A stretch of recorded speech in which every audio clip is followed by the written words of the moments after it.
may content. Pero sa amin pong tatlo, Kalinga Prab, Ate Edna, Kuya Val, walang record si Bopel, mga kaibigan. Walang record. Walang record. Ibig sabihin po, kung walang records ng ganon, bakit aalisin? Bakit lalayas? Ano? Ha? Ano ka, tanga? Yan ay katangahan pag aalis ka.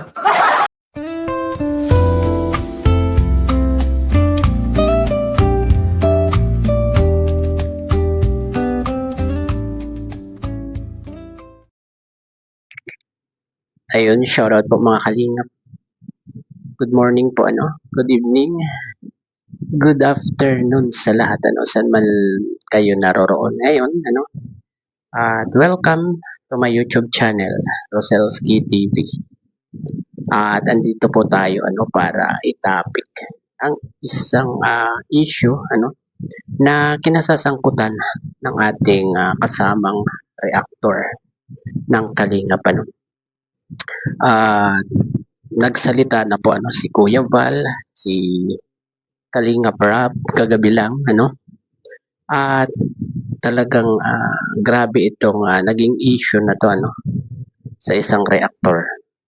At una po nating papakinggan ay yung naging reaction at naging nasabi ni Kuya Val tungkol dito sa issue na to.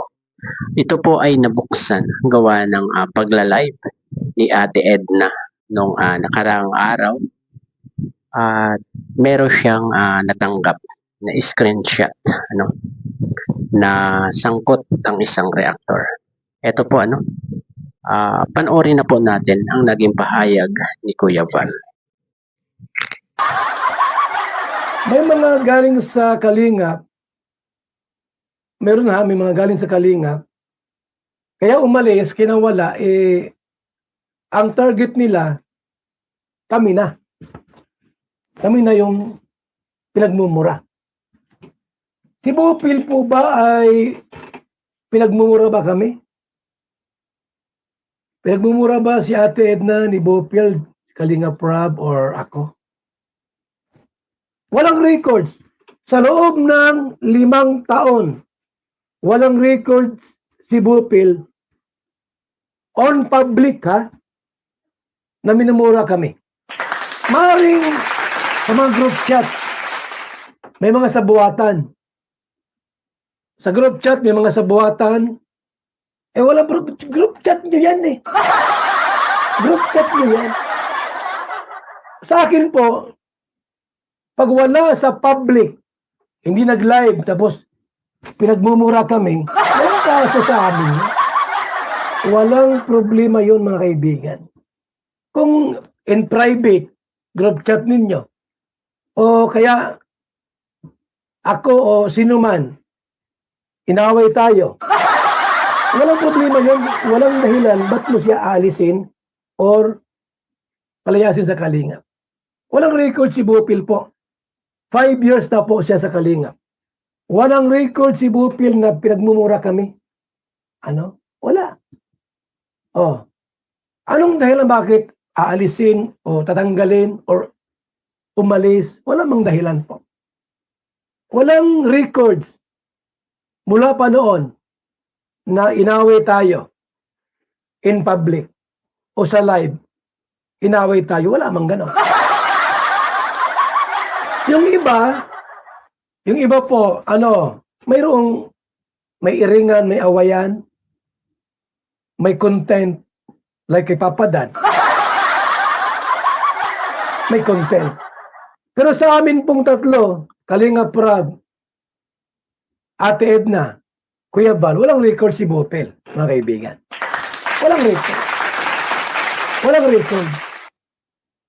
Ibig sabihin po, kung walang records ng ganon, bakit aalisin? Bakit lalayas? Ano? Ha? Ano ka, tanga? Yan ay katangahan pag aalis ka. Rason. Bakit tanggalin or aalis si Bopel sa Kalingap. Wala mang rason eh. Siguro inggit. Inggit lang po yan. Walang records, mga kaibigan. Kasi doon ako tumitingin sa records kung mayroon talagang personal na galit tapos gi-broadcast sa live, ibang usapan yon. Pero mga group chat lang po yan, private message, walang problema sa akin mga kaibigan yan. Kahit pa mang-away sa atin doon sa group chat, walang ibang broadcasting po. Iba pag sinabi, on live, on air, ibang usapan yon. Yan ay talagang pagbalahura talaga yan. At ayun yung naging pahayag ni Kuya Val, at kanya-kanya naman ng opinion dito, kung talagang may nalabag ba si tutukuyin na natin si Bopel Mix Vlog na rules ng Kalingap. Para kay Kuya Val, okay lang do sa mga GC, wag lang sa air magla-live tapos ibobash si Kalingap Rob or siya. Pero ang ganang sa akin naman pangit din yung ginawa ni Bopel kasi nakikipagsabwatan siya sa mga anti-Kalingap. Di ba bawal makipag-collab sa mga anti-Kalingap? Ayun, kaya para sa akin mali talaga yung ginawa ni Bopel kung totoo man ito, yung screenshot na yan. At ayun, parang ayaw, parang kinampihan ni Kuya Val si Bopel, na wala daw namang record si Bopel para paalisin sa Kalingap, Kaya yun nga lang, parang umalis na si Bopel Mix Vlog sa Kalingap, tumalo na sa mga GC, ganun. At ayun, ang naging pahayag ni Kuya Val, parang dinipahan niya si Bopel. At doon naman po tayo kay Kalingap Rob na talagang hindi niya kinundi na ito. Hindi niya hinayaang magpatuloy yung mga ganong kasi parang pagtataksil yun sa Kalingap, di ba? At pinagtanggol din ni Kalingap Rob si Dr. Love na si Dr. Love daw lang ang talagang sumita sa mga ganitong problema ng isang reactor. Hanga pa nga si Kalingap Rob kay Dr. Love para kumalaban sa isang reactor na katulad ni Bopel. Po. At ito po ang naging pahayag ni Kalingap Rob. Ito po. So, ayan po, may mga pag-uusapan lang po tayo, mga bagay-bagay about sa ating community. Ating community po, Siyempre po, 'di ba? Alam niyo naman po yung mga nangyayari lately po about po sa fake or masasabi nating doble cara nga po na di natin sure kung talagang loyal sa Kalingap, pero malalaman po natin ay may connection pala sa mga anti-Kalingap, di ba? Siyempre masakit po yun kasi winelcome natin sila, di ba? Sinasama pa natin sa mga ranking ng kinukonsider ko pa siya bilang reactor ng Kalingap. Pero malalaman natin may mga GC pala sila na tayo yung pinag-uusapan at may mga sinasabi pa na masama about sa atin. Siyempre masakit po yun kasi matagal na sila dito sa Kalingap. Di natin ina-expect na ganun. Na syempre, tinawag din silang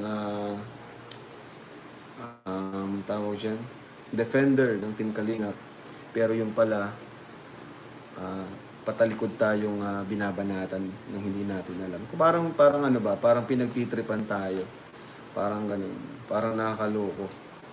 Nasa harap natin, okay, pero yung pala, may mga plano na hindi maganda. Kumbaga parang content lang, may content lang sila. So, alam niyo na po siguro kung ano yun o kung sino yung tinutukoy natin about dito. Kasi napanood ko yung reaction, ay yung ano ni Mama, yung ano niya, yung live niya. So, syempre, nasaktan din ako, syempre, diba? Kaya medyo nawalan ako ng ano sa ganun, nawawalan ako ng gana. And bakit kasi ganun? Bakit naman kasi ganun, di ba? Yung mga binabanatan tayo ng mga anti-Kalingap, yung pala nakakausap siya. Di ba? Anong purpose nun? Napanood ko lang yung ano ni Ate Edna. So, play natin. Ate Edna Vlogs. Para alam din po ng iba. So, mag-ingat po tayo sa mga kami pala mag-ingat. Pero ma-apply din naman po yan sa buhay ng bawat isa sa atin na huwag tayong masyadong katiwala. Diba? Huwag tayong masyadong katiwala. Kakampi niya si Salcedo. Yun ang di niya alam namin. Alam ko pala. Tuwan-tuwa siya sa GC nila na binabanatan ni Salcedo. Si Dan, si Rab, Kuya Bal, yan.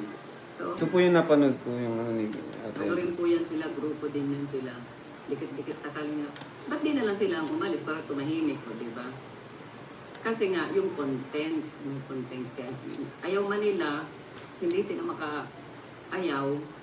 Kasi yun ang content nila, may content sila, yun ang habol nila sa Kalingap. Pero sa totoo lang, kaunting issue, sila yung bashers. Yung mga comment na ano sa kanila po galing sa grupo nila, yung comment na ano na ay bugaw si Kalingap Rab. Nandun yan sa GC nila. Sa kondo pala nila sa kondo. Binubugaw yung ano. Ngayon lang po yun na anong usapan nila. Basahin ko kasi. Para maniwala kayo.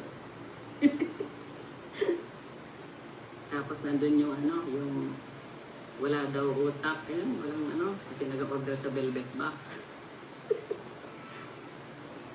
Kaya kayo po dyan sa mga reactors, huwag kayo magpapaniwala sa mga sinasabi ng mga... Di naman lahat. Di Ano? naman lahat ng Hindi reactors. lahat. Kasi may mga reactors ako na pinagkakatiwalaan talaga. Yan, sila Ninong July. Yung iba pinagkakatiwalaan mo talaga. Pero yung iba talaga, ewan. Ganito. Sa Dulay Paunil, yan, saludo tayo kay Dulay Paunil, talagang... Mahirap talaga magtiwala. Yun na nga po. Pahirap ng pagka ano yun, pagtakpan yung screenshot ng mga ganong usapan. Geraldine Conbo, gumagawa ng Mahirap na po gulo yun. sa sariling grupo. Paano man po kami pagtatanggol, may GC nga po sila na doon kami doon kami inaano, di ba? Doon saka sila ano, ayan, mga vectors ng Danjoy, grupo ng ano nila, nakasama ni Bupil po. Yan si GC Ma'am nila. Bopil yung ano dito. Yung pinaka... Kaya pala ang tagal, tuwing may issue, ito si Bupil ang laging tagal makamove on. Si Bopil po Yung yung kay Bente Boy nun, siya tinatapik po nagtanggol, dito. Yung kay ano, siya rin. Siya lagi. Ngayon ko lang po na pag-iisip. Sa totoo lang, grabe yung ginawa ni Dr. Lab dito. Grabe yung ginawa niya dito. Siya lang yung nagsalita. No? About dyan sa Ito. screenshot na Sila po yan na kumakalat. ito. Kaya wala pong ano si Dr. Lab dito. So, yun po, no? Yun po yung napanood ko na hindi ko matanggap. Kaya yung kumbaga yung akala namin na na kakampi is kakampi rin pala nung mga mga nag-aano sa amin, mga bumabanat sa amin. Kumbaga for content, parang ganun, inuutusan, nabanatan kami. Kaya nakakadismaya lang po yung nangyari dito about kay Bopil.